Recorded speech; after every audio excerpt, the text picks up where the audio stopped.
And with 3 hours of travel they arrived in the small farming town they had set out from. Quickly they made their way back to the sheriff's office to find him detaining a kid, expressing that he would have to tell the boy's mother about something he had done. With the door opening to his office, the sheriff recognized the adventurers' return, first expecting the adventurers to explain that they were merely done their work for the day, only to be taken with surprise with their explanation that they had solved the problem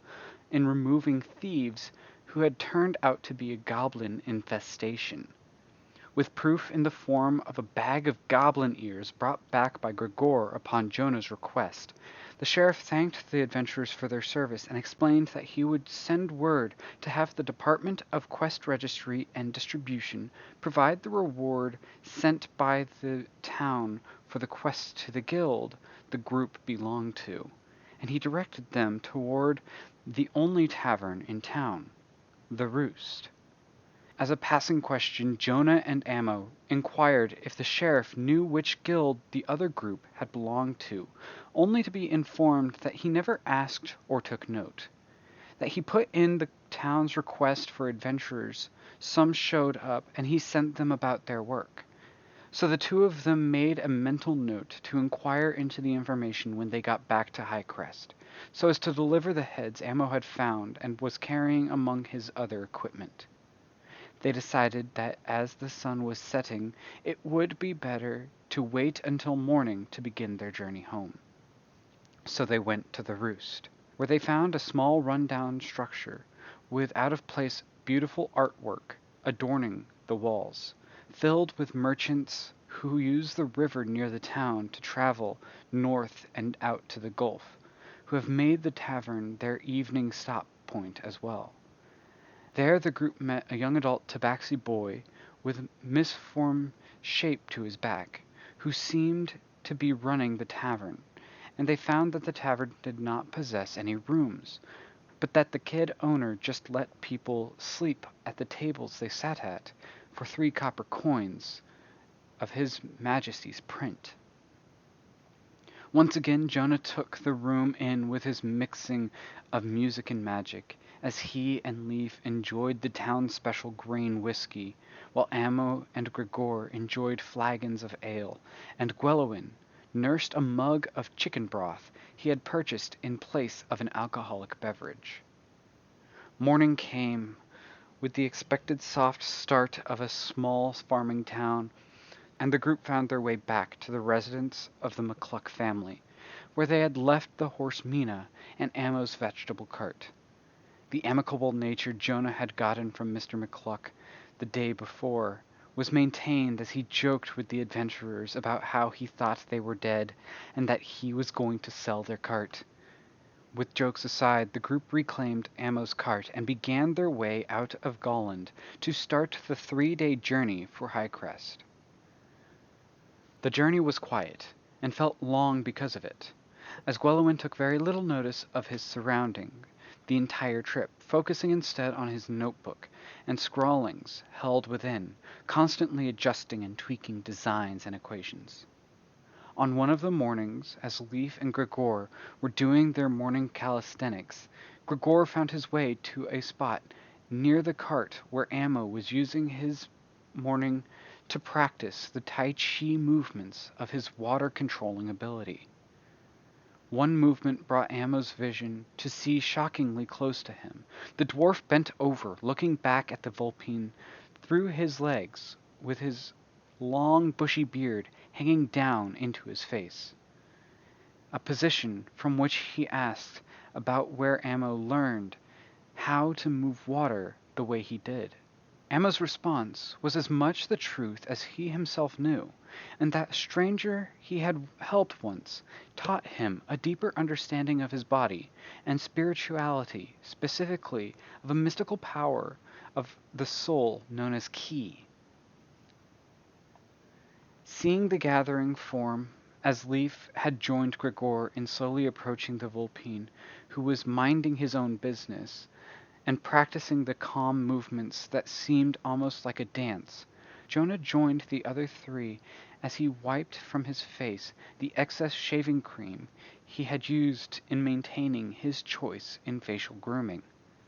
where conversation is had about each of the members of their small group's reasoning for having joined the Ivory Shield Guild. They learned that Gregor had no initial intention to join the guild, but was actually just searching for someone worthy to wield an item he had forged. Leif joined the guild as he was told it was the fastest way to gain him access to the upper rings of the capital city, and that Ammo never actually decided to join the guild, but was more shoved into it as he was trying to deliver a cabbage order to the Ivory Shield Tavern. Making a mental note to himself, Jonah didn't expose his reason for joining the guild before stepping to Gwenlwen in the cart to ask about and learn that he had initially joined the guild because Astral was a friend of the man who raised him, and after that man's passing, he needed a place to stay, and Astral explained that she would give him a room if he joined her guild and helped out in the tavern. Later in their journey, letting their conversations and realizations of their lack of conviction to join the guild for the guild itself drift into the backs of their minds. As they clattered along the road, Jonah struck a conversation with Leif about the loot the feline humanoid had been carrying, but hadn't used in their journey to this point, and they conversed and played several songs utilizing their different magical abilities to amplify their performances, something that Jonah had shown off several times before, but wanted to find some companionship among those he has been traveling with through shared interests, as one to not want to hog the spotlight. The end of their 3 days of travel brought the group to the small outer wall of the Vulpine village that sits tucked within a forest along the road that took them to Golland, the village of Aldok. Amos showed his companions into the center of town, where they each exited his cart and went to get some supplies from the corner store and get rooms in the inn, allowing Amo himself to take his horse and buggy to his family home. In the corner store, Nana's, Leif and Gregor found an older Vulpine woman with a pronounced nose and a glare in her eyes that portrayed her suspicions of the tall tabaxi and robust dwarf. After Leif attempted to strike up conversation to unload the items he had on him from what his group had claimed from the Goblin Cave, he found the older woman not interested in buying things from the stranger, and joined Gregor in searching the store for something to purchase. Eventually, Gregor found a 1-pound whetstone he purchased for 3 copper coins, and Leif purchased a set of gaming dice for 3 silver coins, and the two set for the structure the other two had went for, the inn across the street from the store, the Giddy Fox. While Leif and Gregor explored the general goods shop of the Vulpine village, Gwenlwen and Jonah stepped into the Giddy Fox to greet the gentle sounds that had been escaping from within.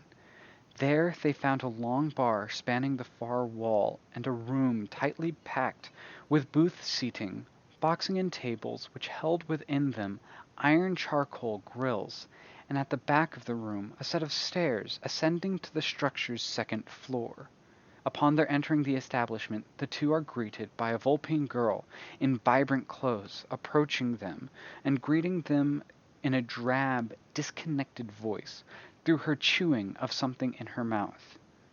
Initially, she expressed for them to leave their weapons in a box at the door, but when she was informed they needed rooms for the night, she took their money and gave them keys, with Jonah taking the only room that was available that was not referred to as a box room,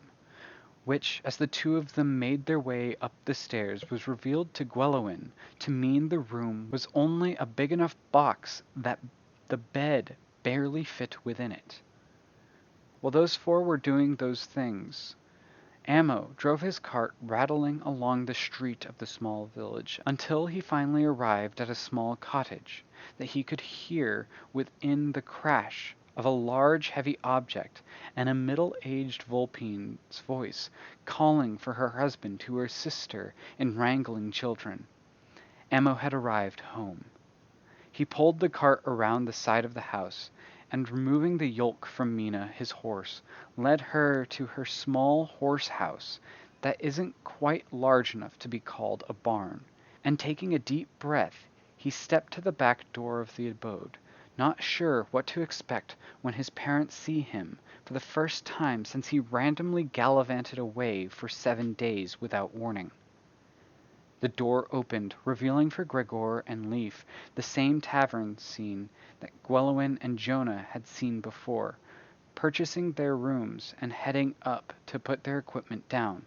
before the dwarf and Tabaxi are approached by the mellow expression but vividly outfitted Vulpine girl, proceeding to give them the same spiel that she had given the two before them. Taking the time to unload their weapons from their possession into the box presented, Leif and Gregor stepped to the bar, where they ordered a glass of the house sake, and were joined shortly after sitting by Jonah coming back down from his room, asking the barkeep Yasu about the special Vulpine whiskey, and receiving an eyeballing that was like the one Gregor and Leif had received in the shop, before getting a message of knowing respect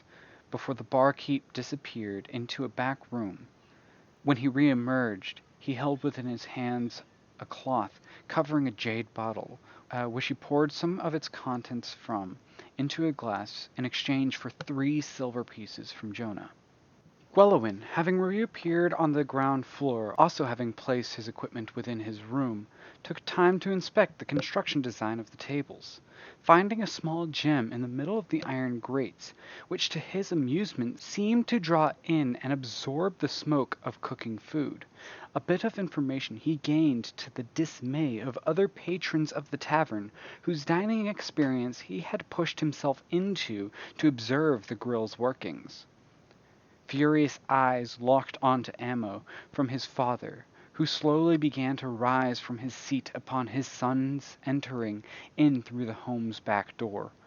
only for Amo's mother to interject herself between the two of them with joyous concern for where Amo had been, which coals his father's anger enough for them to sit at their family table, where Amo attempted to explain himself. His mother feeds him, and his father turns out to be fairly understanding, with the exception that in the time that Amo was gone, he needed the family wagon and horse, which Amo had taken, even going so far as to calm down Amo's mother, as her concerns heated her into a worried anger at Amo, explaining that while he wasn't looking to be an adventurer, there was something about it that called to him now that he had experienced something as such. A concern from her which reached its peak when she found the bandages wrapped around his shoulder where he had been struck by an arrow. His father made sure that his mother knew that Amo was an adult and would make his own decisions, regardless of what they told him to do. With things explained, his parents went to their bed, and he ate, cleaning and going to his own.